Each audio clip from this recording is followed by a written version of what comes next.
This one was incredibly put together, organized, fantastic, excellent, out-the-box thinking conferences in Jamaica.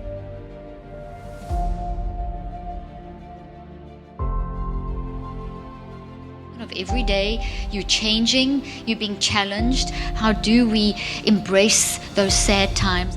What do you do when you've done everything to pursue the right way? Aware of the tricks and the schemes of the enemy. Spirit of the living God is in this place. You will end up forfeiting the purpose that God has for you.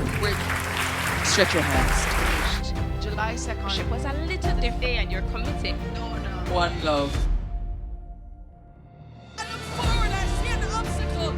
Some of you are behind the calendar and the timetable of God. I prophesy over your life. Thy kingdom come.